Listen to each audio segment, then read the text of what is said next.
Hello friends, एक बार फिर आपका स्वागत है आपके अपने यूट्यूब चैनल पर। चैनल पर यदि आप पहली बार विजिट कर रहे हैं तो चैनल को सब्सक्राइब करना ना भूलें।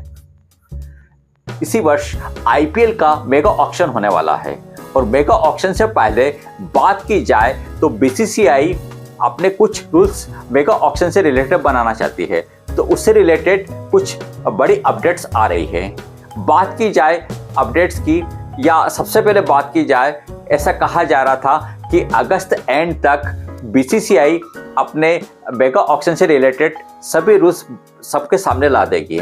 लेकिन अगस्त बीत चुका है। लेकिन अब न्यूज़ ये आ रही है कि हो सकता है कि सितंबर के लास्ट वीक के पहले बीसीसीआई इससे रिलेटेड अपने जो भी रूल्स हैं वो सभी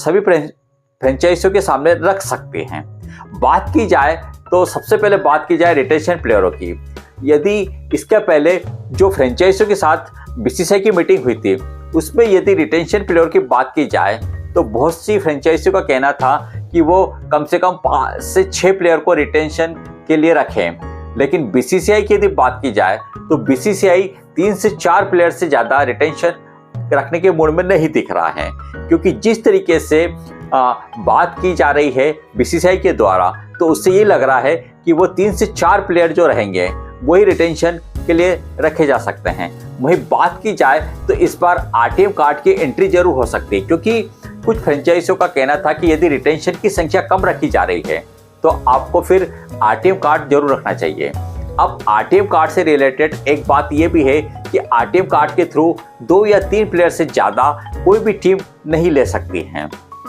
और कहीं ना कहीं बीसीसीआई की भी यही मंशा है कि यदि रिटेंशन की संख्या कम रखी जाती है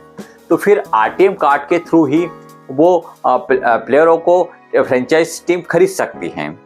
वहीं बात की जाए तो अनकेप्ड जो प्लेयर का रूल है, खास करके जो रिटायर्ड प्लेयर हैं उनके लिए भी अनकेप्ड रूल इस बार वापस आईपीएल में लाया जा सकता है, और इसके पीछे जो सबसे बड़ी मंशा वो है बीसीसीआई की कि किसी भी तरीके से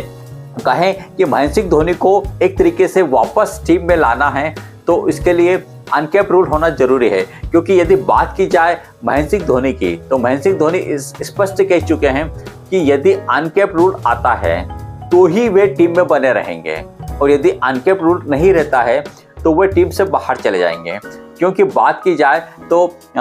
यदि महेंद्र सिंह धोनी की बात की जाए तो वो कुछ लंबा सीएसके के लिए नहीं खेलना चाहते हैं, इसीलिए वो चाहते हैं कि यदि कम से कम अमाउंट में वो सीएसके में बने रहते हैं तो वे जरूर टीम के साथ आ सकते हैं।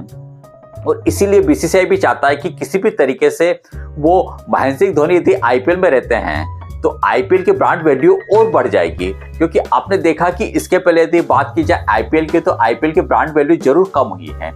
और इसीलिए कहीं ना कहीं बीसीसीआई इस बार यदि जो आईपीएल होने वाला है उसके पहले कुछ रूल्स वगैरह इस तरीके से बनाएगी जिससे कहीं ना कहीं आईपीएल की ब्रांड वैल्यू जरूर बढ़ेगी। बात की जाए तो टीम के पर्स की, तो इस बार टीम का पर्स भी बढ़ सकता है, वो 120 करोड़ से 150 करोड़ के बीच हो सकता है, ताकि वो जो भी फ्रेंचाइजी है वो अपने अच्छे से अच्छे प्लेयर को अच्छा अमाउंट दे सके। वहीं एक रूल और आ सकता है, और वो रूल ये है कि आप जो रिटेंशन प्लेयर हैं तो रिटेंशन प्लेयर के लिए टीम अपने हिसाब से अपने लिमिट सेट कर सकती है कि पहले जो नंबर 1 पर रिटेंशन जिस प्लेयर को रखना है तो उसके लिए कितनी सैलरी दी जाए। क्योंकि इसके पहले यदि बात की जाए तो बीसीसीआई कुछ फिक्स कर देती थी, लेकिन इस बार ऐसा कहा जा रहा है कि इस मेगा ऑक्शन को और भी रोमांचक बनाने के लिए वो टीमों के ऊपर कर सकते हैं कि आपको अपने फर्स्ट प्लेयर को कितनी सैलरी देना, सेकंड को कितनी देना और थर्ड को कितनी देना है। और यदि बात की जाए तो ये सब जो रूल्स रहेंगे ये हो सकता है कि सितंबर लास्ट तक आपके सामने बिल्कुल क्लियर हो जाए।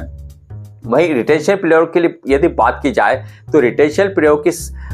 कितनी संख्या रहेगी और कौन कौन से प्लेयर को रिटेन किया जाएगा, तो ये सब नवंबर तक बीसीसीआई सब इसके सामने रख देगी। और वहीं बात की जाए मेगा ऑक्शन की, तो मेगा ऑक्शन के बारे में एक न्यूज़ ये आ रही है कि हो सकता है कि मेगा ऑक्शन 15 दिसंबर को हो। इस तरीके से यदि ये सब रूल सभी फ्रेंचाइजियों के सामने आ जाते हैं तो वो अपने रिटेंशन और रिलीज प्लेयर की अभी से एक तरीके से अपनी प्लानिंग बना सकती हैं। आपके हिसाब से कौन सी टीम किस प्लेयर को रिटेन करेगी, हमें कमेंट्स करके जरूर बताएं। साथ ही यदि आप चैनल पर पहले बार विजिट करें तो चैनल को सब्सक्राइब करना ना भूलें।